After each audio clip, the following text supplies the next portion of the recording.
Arsenal community and footballing community, life stories is definitely back. But before we get into it with my illustrious guest, we'll smash the intro.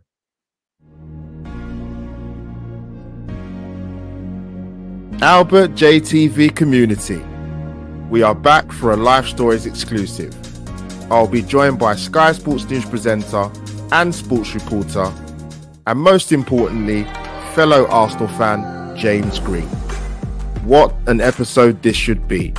Hashtag episode 21.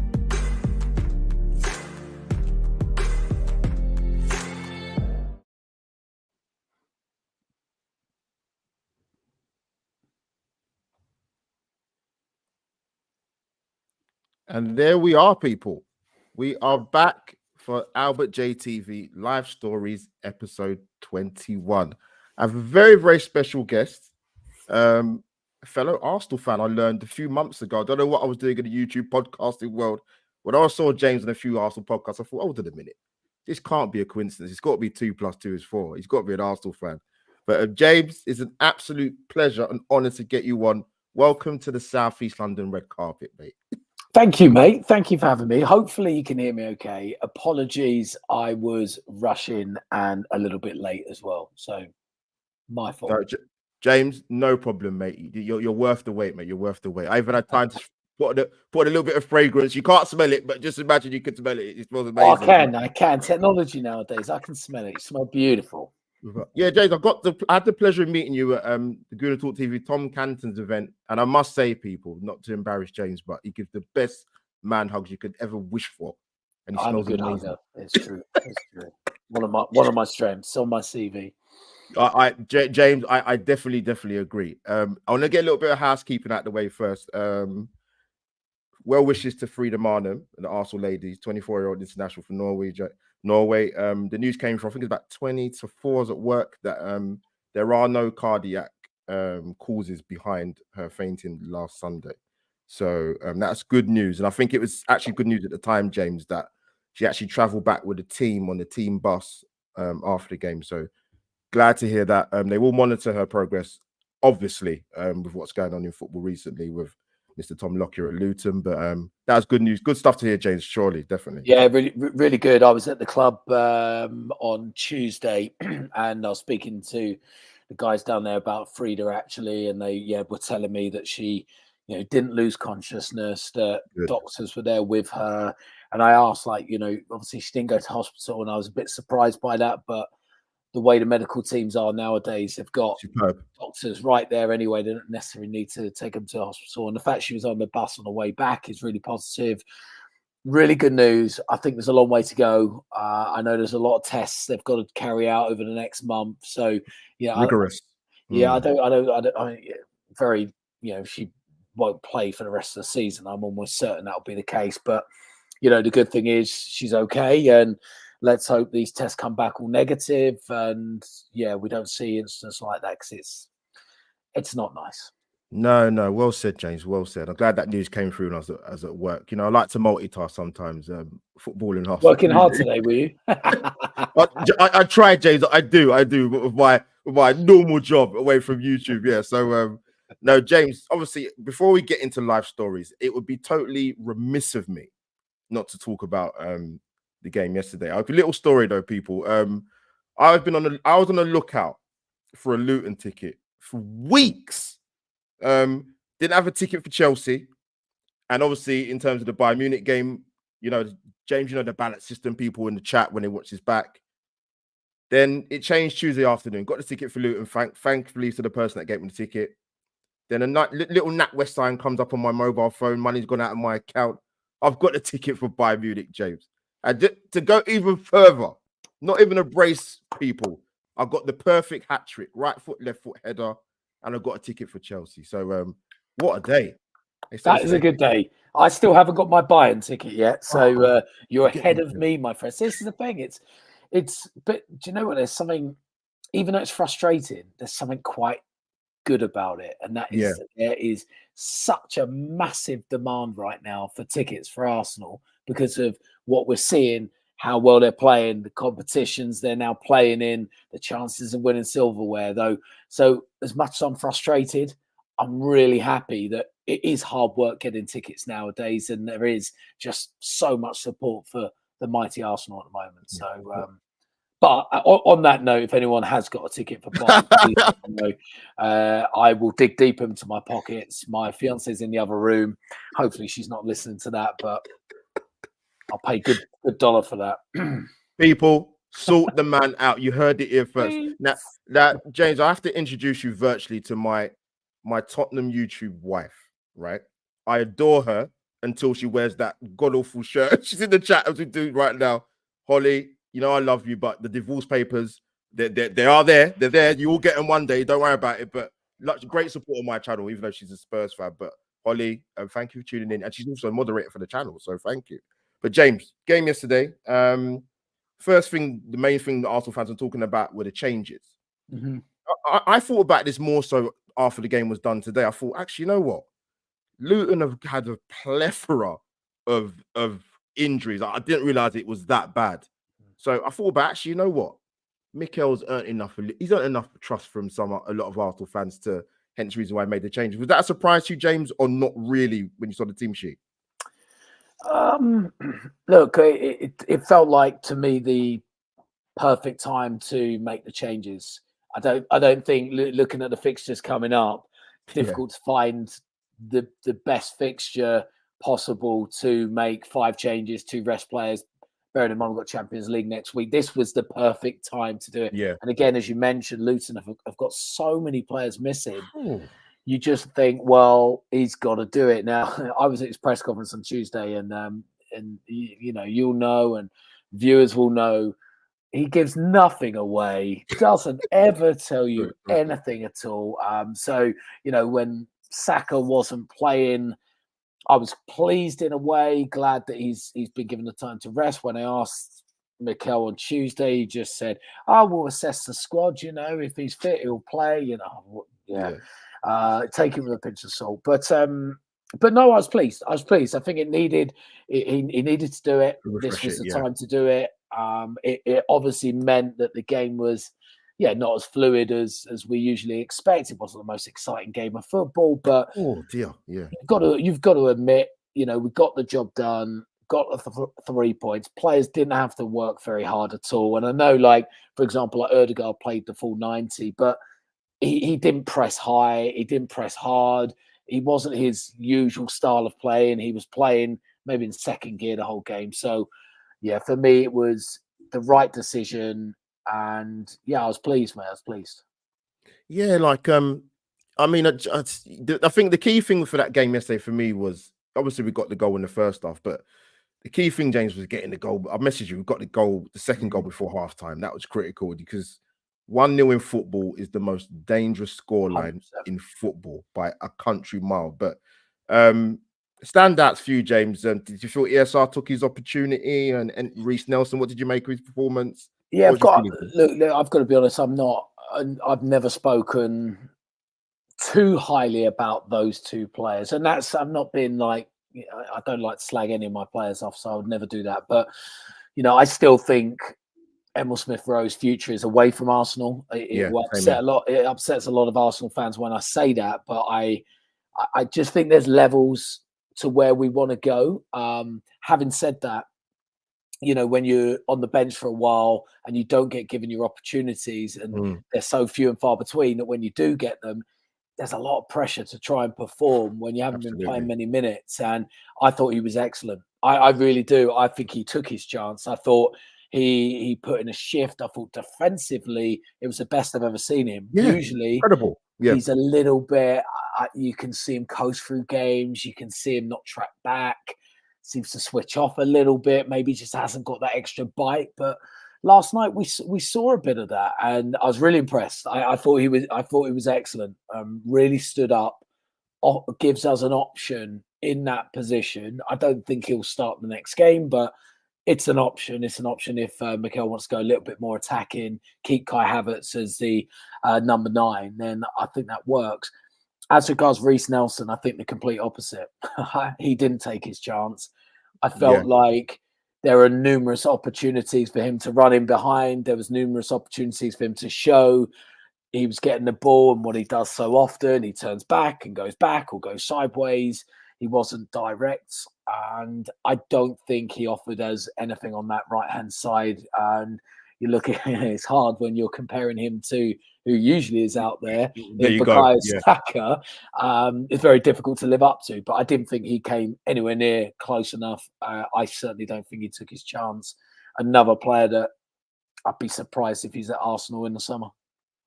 No, well said. I'm in a couple of group chats, and in regards to ESR in particular, I was like, they weren't too. There's kind of the opposite of what you said just recently. I was like, I thought he actually played well for someone that's not doesn't get a lot of game time. Who said he didn't play well last night? He did fine. I was like, no, I thought it was a bit more than fine personally. When you contribute, he was our best player. He was our best player. He made things happen. He was the one that did that. It had the interception that led to the first. Yes, that led to the first goal. Yeah, he was then assisted for the second goal. You know, by making that run in behind on left hand side. He was the one that was making things happen. Yeah. I'm not quite sure what. James, you know our fan base, mate. You know our fan base. I know. Look, like I said to you, I'm not his biggest fan at all. I'm really not. But 100% credit. He was excellent. He was really excellent. Took his chance, and So okay, we'll leave it at that, mate. What about James, that's why I love you. When I met you in that event, man. What about Reece Nelson though? What's your thoughts on him? I'm surprised he's still at the club, if you want me to be honest.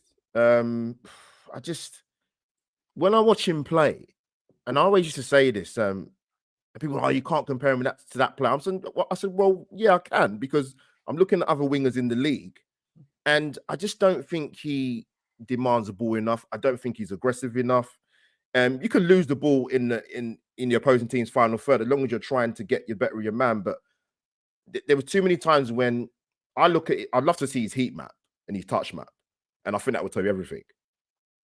So I just think his time it's done at Arsenal. I know there's a lot of sentiment with Arsenal fans. They just can't help it. I get it, but as you kind of mentioned earlier, for me, it's not so much. It's never been about sentiment, if I'm being honest with you. And the grey hair show it. To be honest with you, but you got to think of the club and the longevity of what we need and what we have, and do we need better. We're in a different place now, right? Yeah, 100%. So, Holly, if you're in the chat, sorry to rub that in. I know you support the team you support, but we'll get away from that for another day. But James, great to get your thoughts, man. So people like life stories. James, we're so glad to get you on for this series. And when I started it, I was like, let's see how it goes. But I've had some brilliant guests. You're one of your colleagues at Sky Sports. Love him, Tom White, Mackham. Love him. Great episode with him. But James, yes, you are. Did he tell you about his stag do? A little bit off camera. Okay, off camera. You're probably best keeping it off camera, to be honest with you. I think you mentioned it when I met you, but it was very entertaining. Is that to say the least? Is that? Yeah, I think 50 lads in Benidorm for 3 nights. Utter carnage. Yeah. I can imagine. I can picture it now. Yeah, and worse. But no, James, I'm glad to get you on for this this episode, man. It's very personal content. A little bit away from the blood and thunder of the football world, but a little bit. It's like a therapy session, James. To be honest with you, mate, I'll take it. I've got to speak to David Moyes tomorrow morning, so I might need it. Love you, David, if you're watching. Well said. I like this. You rescued it, James. So the first question I asked my amazing guests for whatever club they support. Obviously, James, Arsenal fan. Your Arsenal story, my friend. Influences supporting the club. First memories and most memorable Arsenal game. # up the Arsenal. Do you know what? I wish I'd done my homework. Look, I'll start with, I became an Arsenal fan when I was 4 years old. My granddad bought me an Arsenal kit for my birthday. No, he's not an Arsenal fan. There was no link in my family to Arsenal at all. I just got bought this kit, and apparently he just picked it out because he liked red. And the next thing I know, that's it. It's like, well, that's it then. It's my first kit. I must be an Arsenal fan. And at 4 years old, it was a pretty good time to be an Arsenal fan. Bear in mind, that was 88. Then we had 1990, 90, all that era. So, we were doing pretty well. So it was all right. So I thank my granddad for that as well. I remember my first Arsenal game, and I really wish, when people talk about their first game or their most memorable game they've ever been to, and I talk about my first game, it was a 0-0 draw on Boxing Day against Aston Villa, and the highlight was Andy Townsend being sent off. Apart from that, it was horrific. Oh It was God, what a highlight! Good Lord. honestly at Highbury, it was awful. So that was rubbish. But I think one of my best memories, 98. So I was 14 and I was at the final game at Highbury. So when we lifted the trophy, to see my team lift the Premier League trophy for the first time was a really Fantastic. special moment, actually. And I remember I went there on my own. I think I was like bought it as a present, and bear in mind back then, go and do whatever you want. Go down the park on your own. There was no Yeah, parenting at all. Go and just yeah. whatever. And I was there on my own, and I loved it. I had a great time regardless. And so that era you talk about, Ian Wright, Paul Merson, Wright. He was my first one. He's Love him. my Yeah, main yeah. one. Then Thierry obviously takes over, doesn't he, for all of us? But Paul Merson, Alan Smith, scoring in the Cup Winners' Cup final. Oh, Tony Adams, all these, greats of the game that I was, so fortunate enough to watch. And then now later in life, had the opportunity to work alongside them as well. It's just amazing. been like a Yeah. bit of a dream come true, to be honest with you. No, well said. Yeah, because everyone's journey is different. Like I've mentioned it before myself. Like I was very late in going to the games. I do not come from a family of football lovers at all, man. Not at all. There's nothing. There's nobody. I thought one of my mates at the time when I got into football playing it was actually a Tottenham fan, believe it or not. But yeah, I was quite late into the Emirates era. I think that was like, I remember my first game. It was a draw. We drew at home to Birmingham. And they had a VAR penalty. It was in January. It was freezing. It wasn't a great. But yeah, 1-1 with Birmingham City, James. So yeah, that's my kind of when I started properly going. And yeah, the rest is history. Me and James are like 21 plus a little bit of VAT. So we've seen a lot of Arsenal. Yeah, very correct. We're not going to go into the finer details of how old we are, but really good way of putting that. I like that. I'm going to start using that. James, one of my famous sayings. Speak to Canton and Sophie will tell you. But no, great to get your thoughts, man. But James, different direction with the next question. I'm sure you've met some amazing people. So yeah, sports star stroke footballing stars. Your most favorite football player you have ever interviewed? Go on, James. I know, James. People you might think of one, but you probably got a cut 2 or 3. So I'll give you that. Yeah, there probably is over the years. Look, the one thing I'd say is actually, I speak to so many players and sit down and do so many interviews, and they're all really nice. I really mean that. Like, I've been really lucky that I've met so many good, genuine players, people. They're not maybe how the media perceives them or how fans maybe perceive them. There's some really good people out there. Look, I mentioned some of my heroes, and I think one of my favorite ones was Tony Adams. And Go on, Tone. It came about, I was working on a brand activation for the World Cup in 2018. We were doing away from Sky. We were doing something with the Mobile, and we had Adams, John Barnes, Teddy Sheringham, Ray Parler all come down to do this thing together, which is brilliant. Like Ray again, a bit of a hero. And Tony Adams turned up 45 minutes early, right?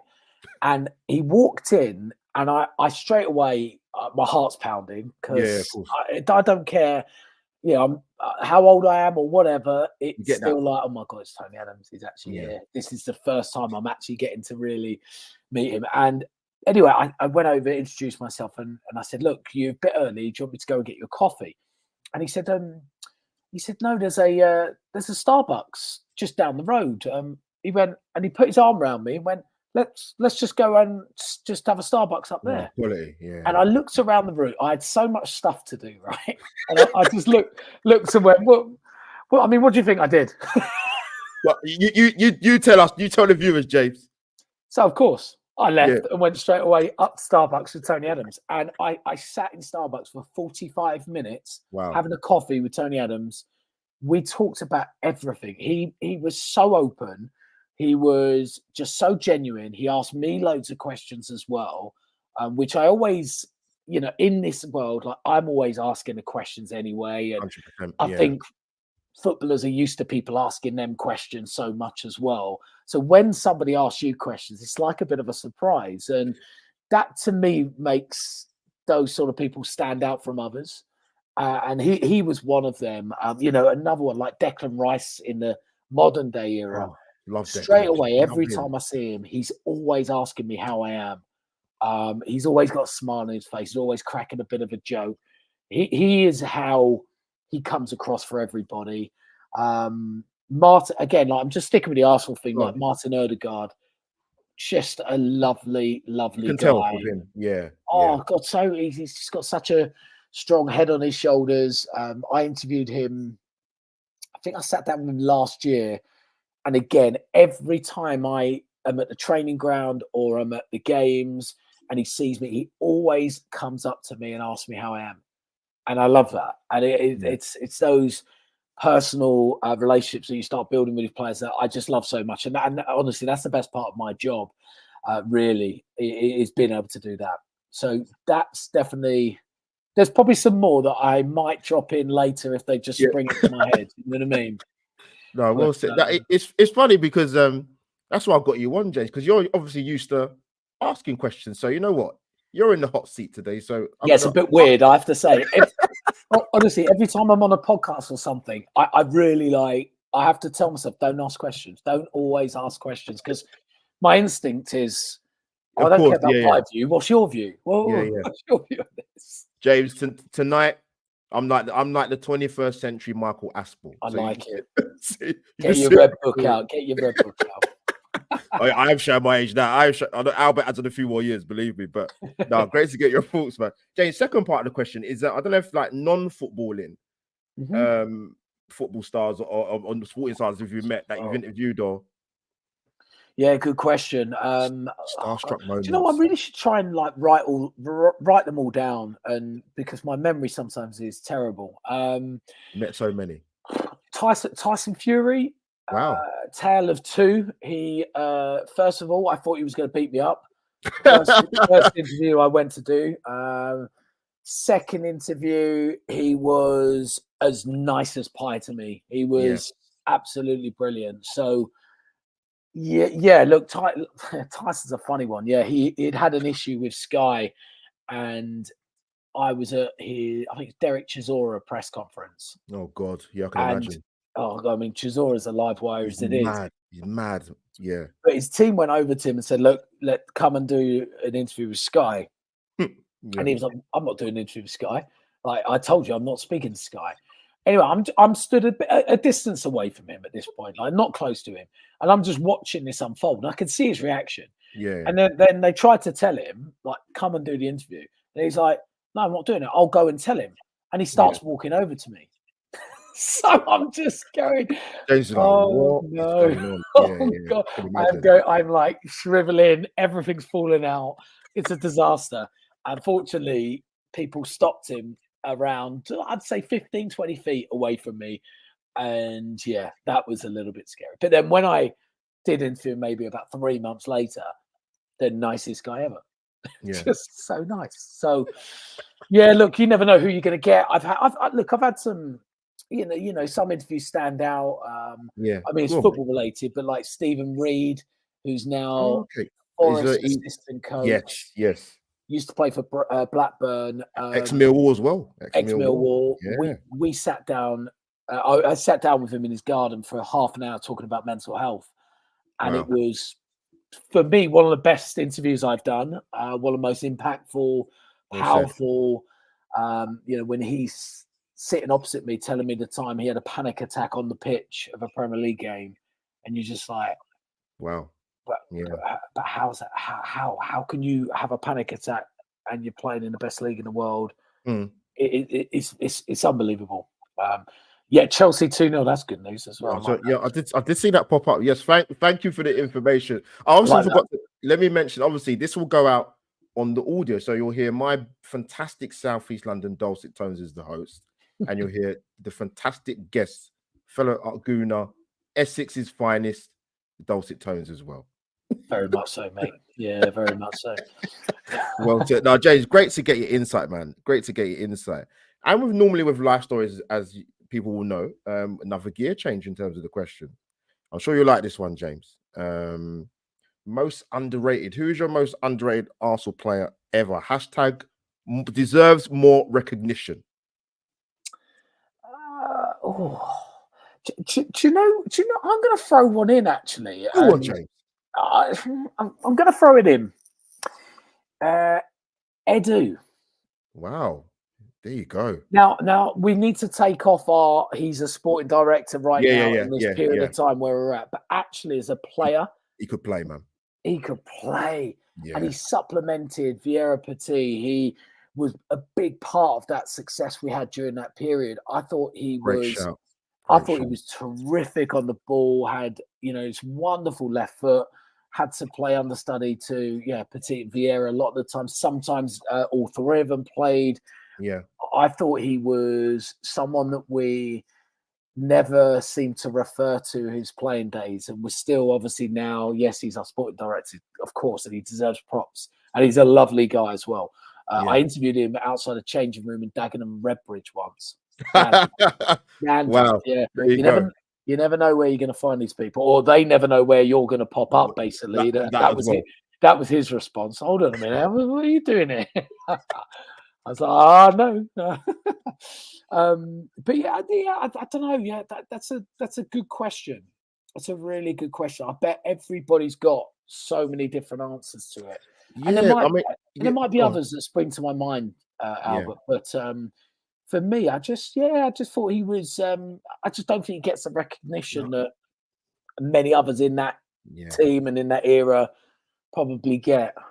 James, and this is why I do this show. That's a fantastic answer, because the thing is, you can't help when you're born as an Arsenal fan. So there's a lot of our fan base that never would have seen him play. No. They would have heard about him. Just very cultured on the ball. Like one player I always big up. I mentioned Ray Parlour before on many shows ago. I thought that season 97-98, he was outstanding. But I thought he was the best right-sided player in the country, personally. But Paul Davis, just someone's just a beautiful player to watch. Yeah, he was a good player. Oh man, lovely people.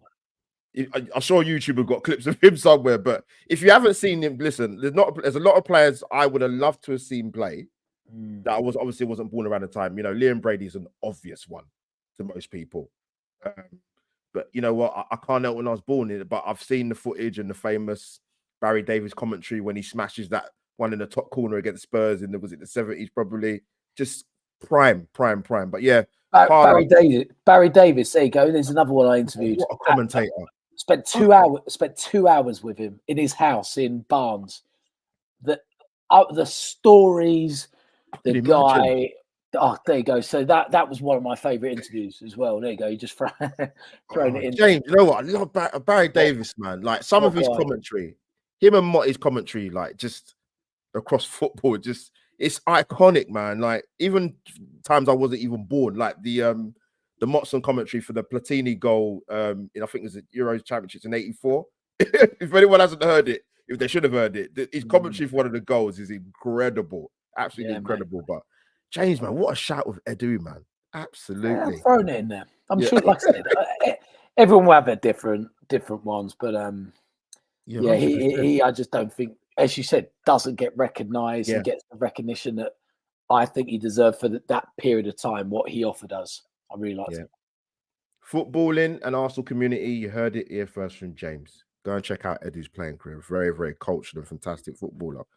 Again, James, this is one question. This is probably one of the questions I sort of posed to you pre-show. I'll wait to hear your answer for this. So I'm going to get up on screen, people. Yes, sports presenting stroke reporting. Many different layers in terms of the question. How did you start out? Best and worst piece of advice, possibly, if that's given to you. And be as frank as you can, negative and positives, mate. Yeah, look, I started presenting after going on a reality TV show Oh wow. a long time ago. Yeah, it's not what I encourage younger people to do and go down that Yeah. direction. My life was in a different place then, and Yeah. I didn't never wanted to be, didn't really have this aim of being a reporter or presenter. I just went on this show because it was just great. It was on a desert island for a few months. I thought, oh, that sounds great for a few months. Let's do that. Then Yeah. I'll decide what I want to do in the future. Do you know, it was never, Yeah. it certainly weren't going on there to be famous back then. There was no YouTube, there's no Of course. social media or anything. So, No. but off the back of that, I had this agency that started booking me to go to all these student unions and basically just get pissed with students. It was brilliant. Honestly, genuinely the best. It was brilliant. Great few months, living the high life, so to speak. I say high life. It really wasn't high at all, but it was. I'll take it. We'll take it, James. It was. It was good, and in the mix of that, I got booked to host, like compare a few X Factor contestants as they were doing some tours around the country. And basically, because I've been on the show, you get a bit of a name, and it's like, oh, right, the compare is this guy from Shipwrecked. It was, and anyway, that was the first time I'd been like done any presenting, and I actually realised that first of all, I quite enjoyed it. Yeah. Second of all, I'm never one who will. I'll never big myself up. I feel I've always been very humble. But that was something I thought, actually, I'm quite good at this. And I don't, it takes a lot for somebody to say that, I think. And to accept that, do you know what? I'm quite good at doing this. It doesn't matter what it is. Could be, you could be good at accounts or whatever. I'm quite good at this. That's what I'm going to try and do. And that was it, really. That just started the bug off to go, okay, I think I'm pretty good at this. I'm really confident doing it. I really enjoy doing it. Let's try and gradually move this forward now. And so I from then I just presented, did loads of random stuff, roulette casino shows, worked my way up, built a showroom, did loads of like silly videos, whatever it was I was being paid to do, applying on all these websites and everything. And I was at ITV for 6 years, late night TV on ITV, so working in the middle of the night.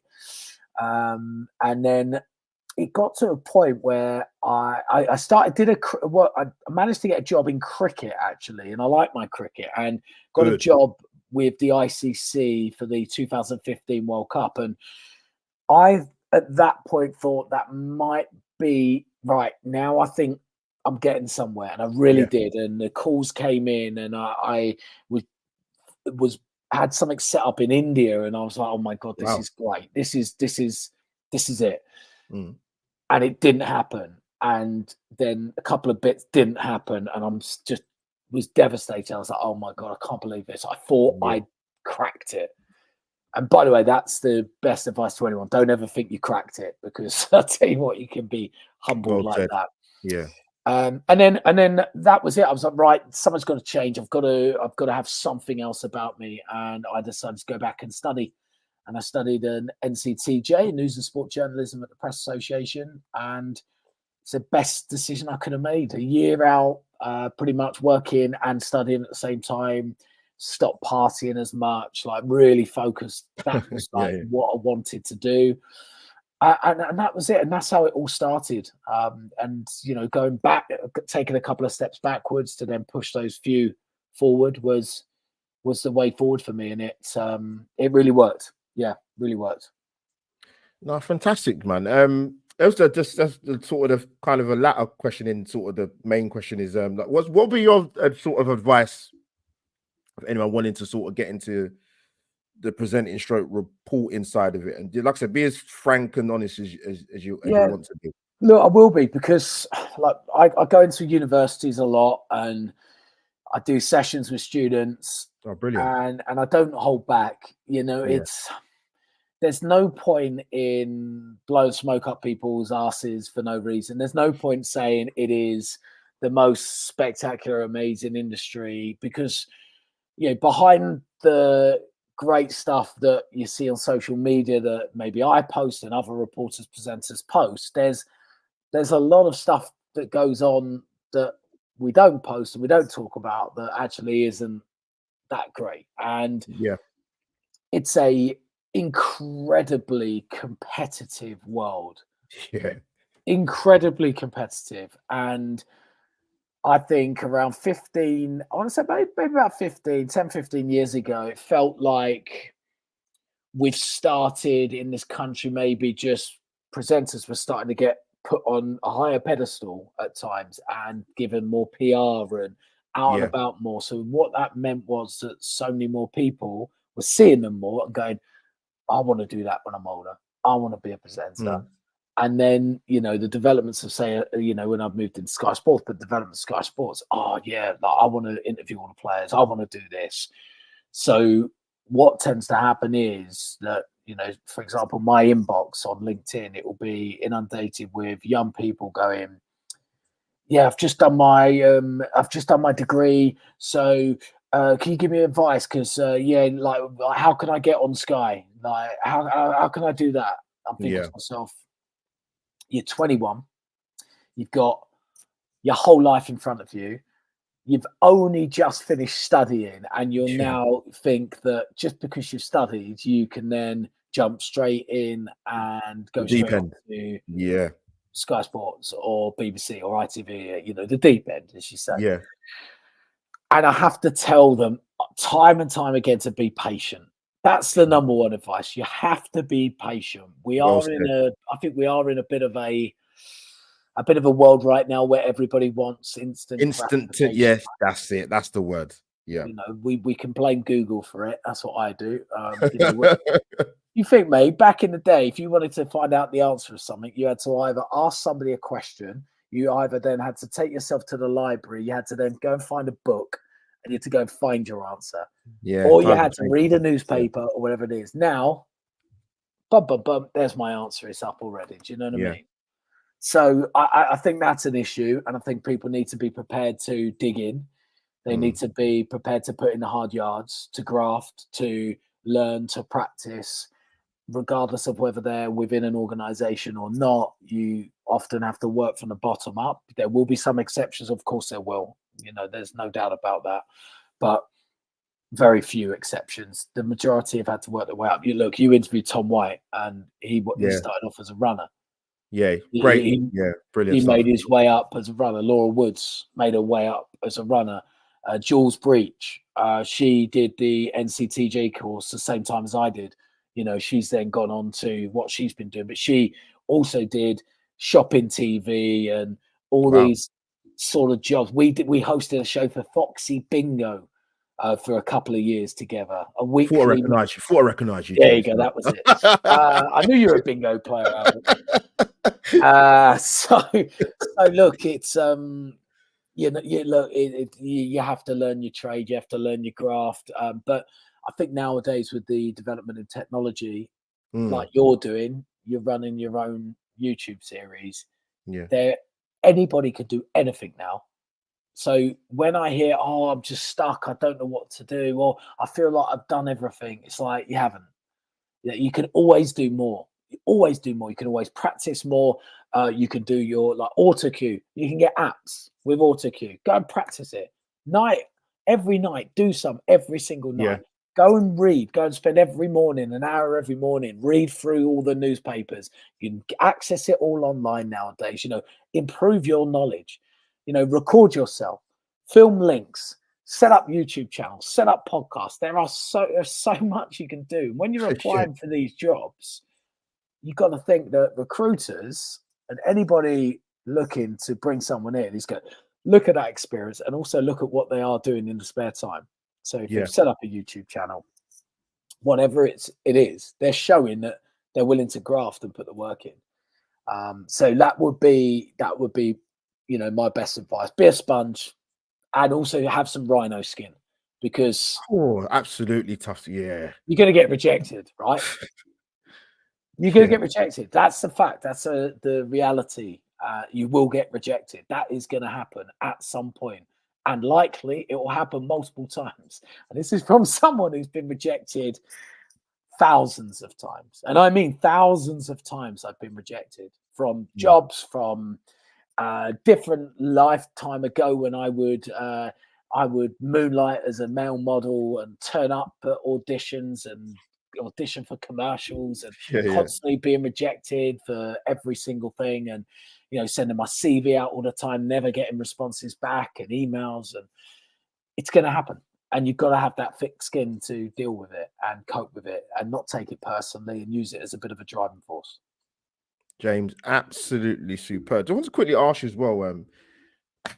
I mean, how can I put it? Like, there's some relation to me doing what I do at a smaller scale, but did you feel like you got a lot of help, or was it a mixture of you got some help, stroke advice, or more so you put the hard work in? Because sometimes, if I'm going to be honest from a YouTube point of view, and by the way, let me make this very, very clear. You don't necessarily gonna get, I'm not trying to, get people to massively help me, because I've got to help myself. I've got to develop and brainstorm and write things down on paper and record, like you mentioned. But is there a balance in that with the sort of job you do, or is it a case of you kind of do what you have to do more so, rather than getting a little bit of help or a nudge? Yeah, look, you got to. I think I definitely looked back when I first got into Sky, maybe before that, but maybe when I even did my journalism course, I definitely looked back at that point and went, yeah, you haven't done enough.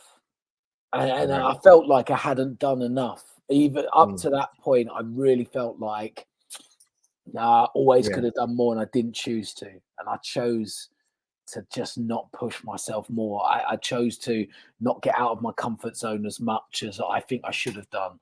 And that was definitely apparent. But yeah, look, you got to build your contacts up. Contacts are really important. There's no doubt about it.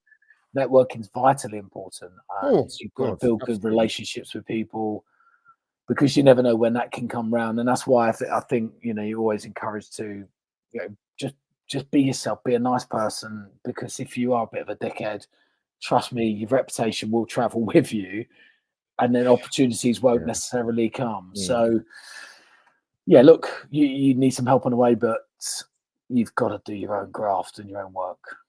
It's so important. Yeah, I mean, we'll have some conversations off camera, James. But yeah, I think in terms of like the YouTube inside of it, like it'll be 4 years this June, very precise, 9th of June. Yeah, I do remember, people. I do remember that. It's sad, but I do remember when I started.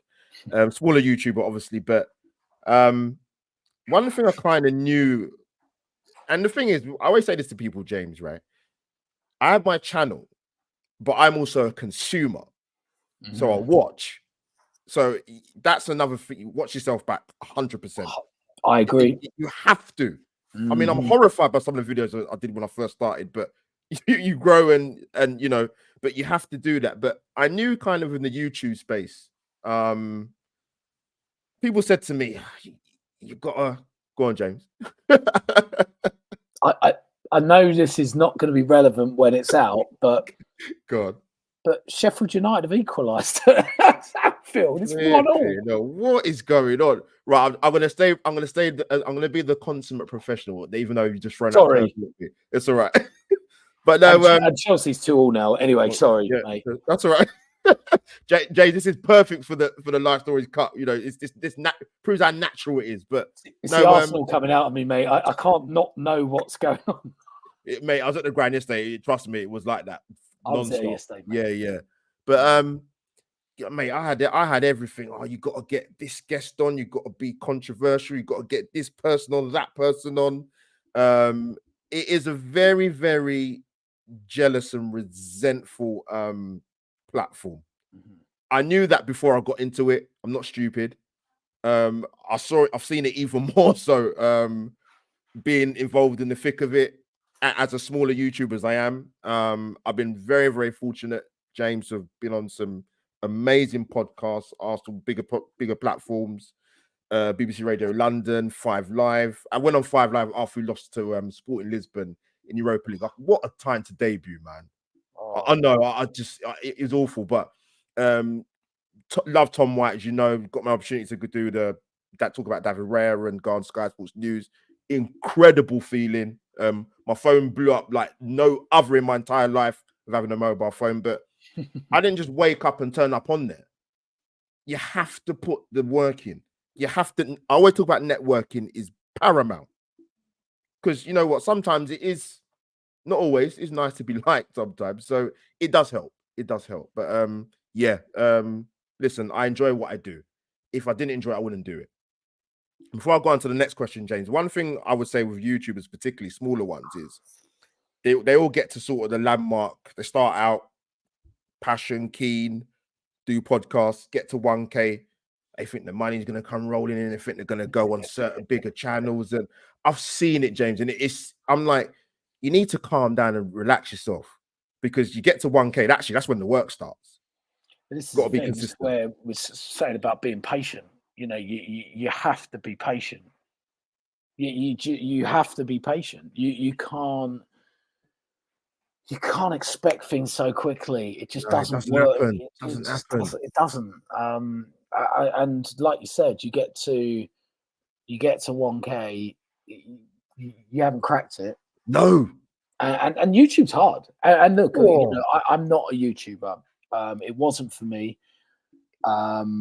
I kind of regret that years and years ago when it first came out, because I did think about it and I never did it, and I wish I did. But you know, I admire the commitment of any YouTuber, because you can't stop going. You have to constantly keep looking at new content ideas, new plans, adjusting things, graphics, backgrounds, sound, clips. It's just non-stop, and you have to treat it like a full-time job.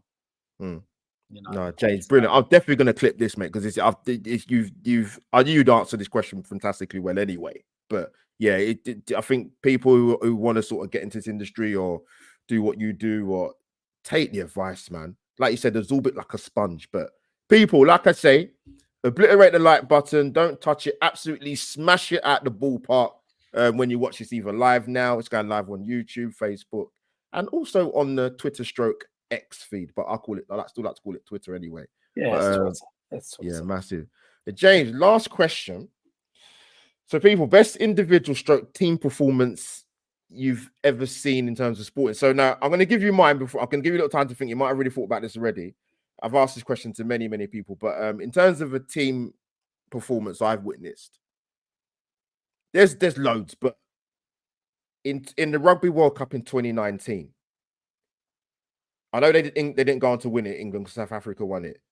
Their performance against New Zealand in that semi-final, James, that is the best one-off England performance I've ever seen in rugby union in my lifetime. I thought they was incredible. Yeah, it was absolutely astonishing. Brilliant. Yeah, absolutely brilliant. That's a really good shout. The miracle of Medina 2012. Listen, Europe do not do typically well in the singles, because the Americans are just absolutely different class when it comes to that. But yeah, amazing. But in terms of sort of individual performances, I could think of hundreds, James. Rebecca Adlington in 08, Beijing, double gold medalist. Kelly Holmes, double gold medalist, 04. Emma Raducanu. I've never seen anything like that. That was incredible, just as a one-off. Tiger. Yeah.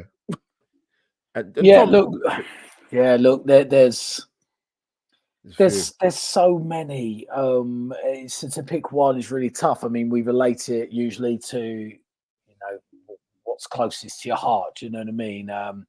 You know, you're a fan of the Olympics, you mentioned a couple of them. I'm a big NBA fan, massive NBA fan. You know, seeing what Kobe did, seeing what Michael Jordan did, LeBron when he brought the Cavs back from death against one of the best Golden State Warriors, so 3-1 down, and he ended up winning 4-3. Literally did it on his own. Was incredible. Oh, mate, that's a really tough one for Arsenal. I mean, Thierry Henry in the Bernabeu was exceptional. That was amazing. Beckham against Greece to get us into the World Cup. Like what a goal! What a goal! but he that whole game he had a different switch, and this is where, like, you know, the difference between those sort of players and the rest is they've got this switch in their heads where they're able to go, you know what, I'm on it today. All I care about is winning, and I'm going to do everything. And, you know, Beckham for England was that character. Yeah. You know, he loved playing for his country. He always stood up, whereas others kind of hid away. He never hid away. But look, there's too many, mate. There's too many. But I've said a couple. Henri in the Bernabeu and LeBron James. To bring the Cavs back. Like I said, that's why I put the hashtag so many to choose from. Like, two footballing ones I always talk about, James. The first one, I've always said this. I think a lot of people would share it, regardless of if you like the player or not. Ashley Cole's performance in that quarterfinal against Portugal. Wow. Stand out. And you know what? In that generation, James, if you're talking about England players consistently performing at the top class level, he was absolutely at the top of it. Definitely. Incredible. And a special shout out to a player that was kind of a boo boy for England. It's more so kind of when they played Portugal in 2006 in the quarterfinal, more so in extra time. And Owen Hargreaves, I remember that performance like it's yesterday. He was in extra time, James. I've never seen anything like it for a midfield player. Mate, that tournament, he was excellent, wasn't he? Oh, mate. Yeah, he was unbelievable. Again, maybe I say underrated. I don't know if he is actually. Within the game, he's hugely respected. Injuries just savaged him. That was it. But wonderful player. Yeah, wonderful player. No, massive. But James, this has come to an end of Life Stories. You have been an absolute pleasure. Great answers. Great to pick your brains, particularly about your chosen career and what you do. And you do a bloody amazing job, by the way. And the fact you have to say that, really. Yeah. No, I don't have to say that. But no, and the fact that you found out he's an Arsenal fan is even better. So I thought I remember I said this. I said it to Sophie. I said it to Tom. The two Toms, Tom White and Tom Canton. I said, I won't use a particular word I used. I said, I love this guy. Love him. Absolutely love him. It's an absolute pleasure to get you on. When will you be on the television screens next, James? I know this is going out later, but tomorrow morning, bright and early at West Ham's training ground, meeting with Mr. Moyes tomorrow. Then I'm rushing off to Fulham's training ground to chat to Marco Silva, and then I've got the weekend off, but I'm running the Brighton Marathon on Sunday. Of course, I did see that. Yeah, running Brighton Marathon. The wonderful charity saying goodbye that look after many families who've gone through baby loss. They help to change the legislation in this country. They get to sit at the big table, so to speak, at the table at number 10 and speak to government officials and ministers about changing stuff so that families get the support they need. So, it's charity, means a lot to me. And, but yeah, it's going to be hard work though. 26.2 miles is a long way. And my back's hurting, my knees hurting, my foot's hurting. I haven't even started yet. So, James, if there's any consolation, in my past lifetime, 4 London marathons. 4. I'm not tempted to do another one. I've done one, but 4. Wow. Yeah, 2011, 2014, 2016, 2018. MS Society 3 times, and SPCC once. So the medals are they're put in a safe place. What was your best time? Oh God, I'm not a runner, but I got around in 5:08 in the hottest London marathon on record in 2018.